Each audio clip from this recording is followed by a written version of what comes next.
Hi, Roy here. Roy Reads Anything, a channel about eclectic reading, and today I'm going to talk about why I like outdated guidebooks. So, books about places, the ones I particularly like to read and take with me on trips and use as far as possible, date from like 1950 and earlier. So, give you an example of what I mean. A few years ago, I did a long walk in stages from Southport, which is in the northwest of England, to Brighton, which is in the southeast. And yeah, so obviously visited lots of places along the way. One book I had was called Highways and Byways in Buckinghamshire by Frederick L. Griggs, sorry, and this came out in 1920. So, place I walked through, which it was the such a quiet, anonymous village. One of those villages that's basically houses stretched out along a piece of road. Not much in the way of a village centre or anything that I could see. I might not even have remembered it at all, if not for this book and the stuff I read in it. It would could just have been here's more stuff. So as I was going to Water Stratford, uh, I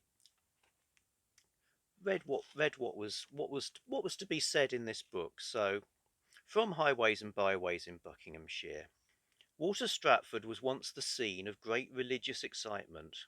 Its rector between 1674 and 1694 was one John Mason. Towards the close of his career, he became a fanatic who believed that he was Elias, and he persuaded thousands of people in the neighbouring country to believe this also. They called Water Stratford Mount Zion, and great numbers of his disciples sold their property, left their homes, and went to live in barns and tents until the day of judgment, which they imagined was only a few months hence. The service included dancing, clapping of hands, and wild shrieking, with singing to the violin, tabor, and pipe. Some shouted while they danced, "Appear, appear, appear." Mason foretold his own resurrection after 3 days, and his successor as rector, Isaac Rushworth, actually had his predecessor's grave opened and the body exposed to the public view, in the hope of convincing the deluded people that their Elias had not prophesied accurately. Notwithstanding this, there were followers of Mason assembled there for long years afterwards. So, a great story that seemed inconceivable just sitting on some grass outside this church, the quietest place you could imagine. That once upon a time there'd been this sort of mini festival of people having this religious experience. That it's the sort of thing where with a bit of admin and organisation, that sect could still be going now, but it wasn't. So a buried story that was resurrected from this old book.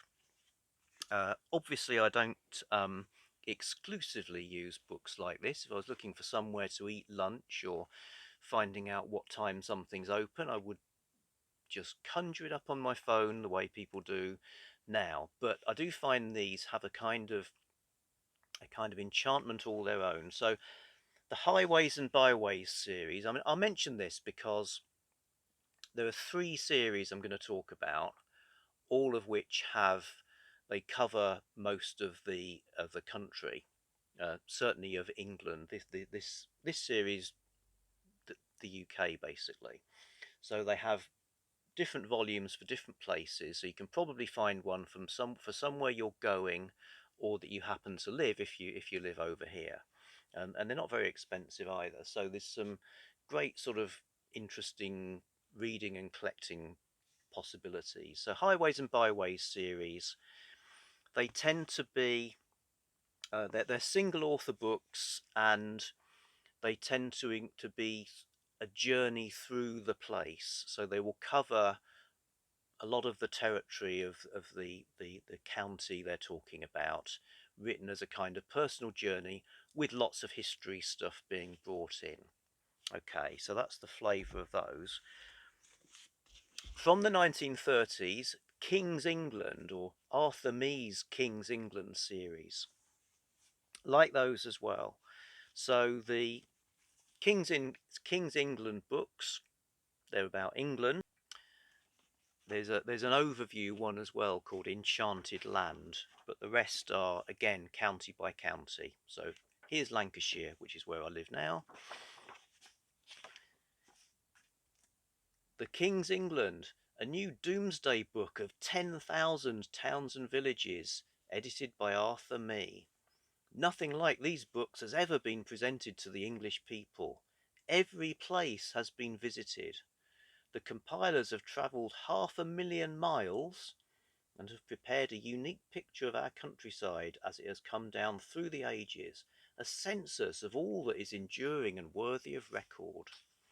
So, several things going on there. This massive, like, 500,000 miles thing. It says in the introduction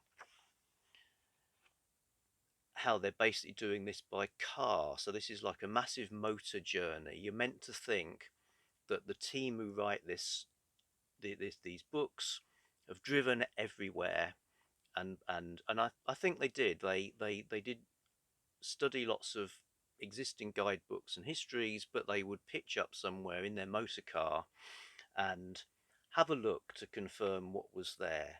Um, yeah, a company of Drakes and Raleighs, as it's called here.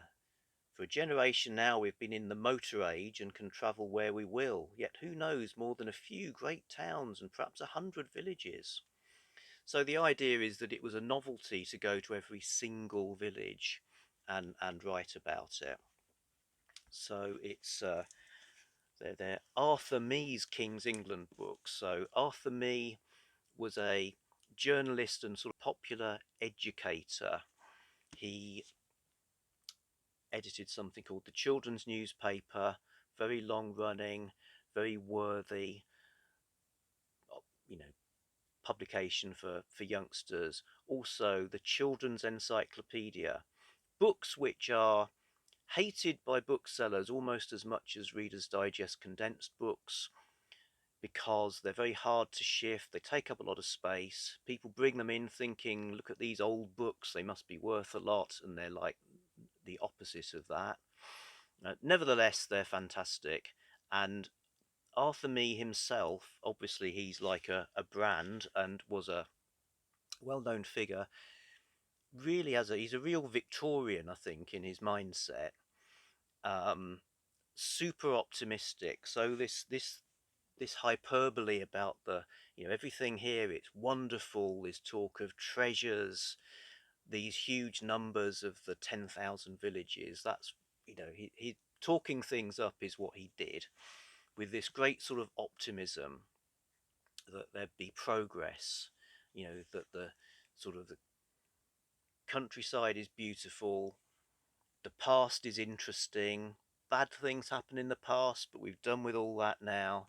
We've got progress, and that progress is led by Britain, and the British Empire. So that's his kind of uh, stance, I suppose, which you certainly get a sense of that in this. She has got the war out of the way and set her house in order to begin another 1,000 years. So, writing between the wars at the start of a series that would actually finish being published during the Second World War, he's seeing the war that's been done. Now we've got this 1,000 years to look forward to. So, liked his progress, but certain things he didn't like. He's a militant teetotaler, for instance, and hated stuff like cinemas. So that's why these books are very much about the past. And this visiting every place, what they write about is basically churches and nobility and possibly some local stories and legends. So when they pitch up at my town, Ormskirk, they make a beeline for the church, write lots and lots about that, which is interesting.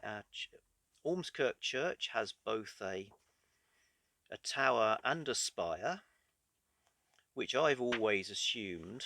Tower and spire, it's obviously some multiverse thing.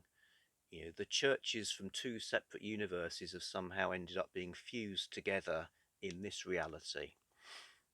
Not what they say here, but they, in their writing about this Ormskirk, you hear about the church, you hear about the Stanleys, the noble family of the area, and lots of history. You don't get stuff about industry. It says it has old shops, old marketplace. You don't really hear much about those. You know, it's sort of historical things.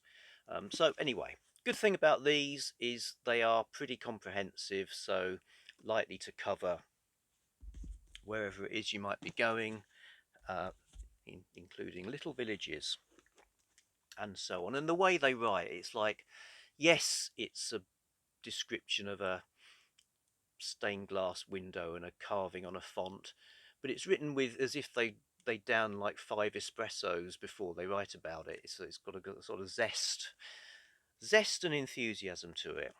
Final series I like to collect, the county books, which came out in the I think late 40s, early 50s, published by Robert Hale, covering every county.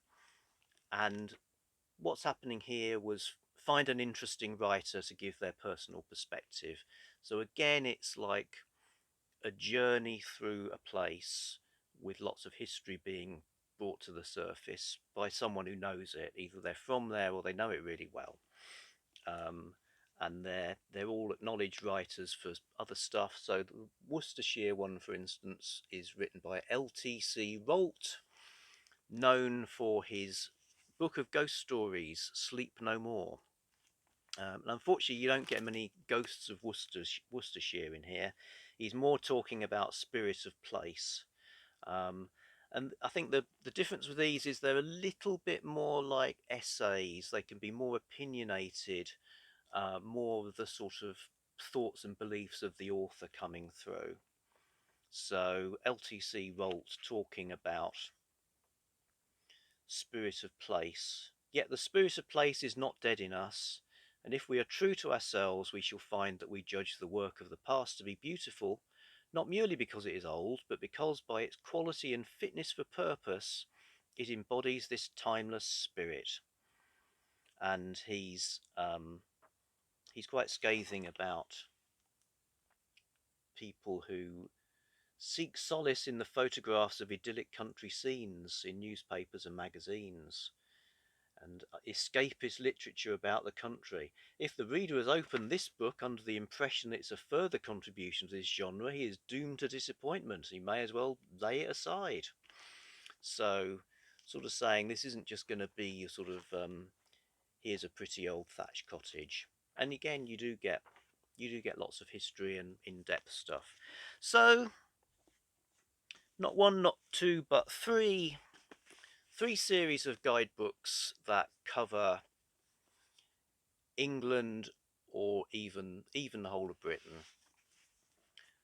Often show up secondhand, fun to collect. There's some treasures in here, and certainly they're artifacts of their time when they were written, so I have a lot of fun with them, which is why I thought I'd make a video about it. Okay, thank you very much. See you in a bit.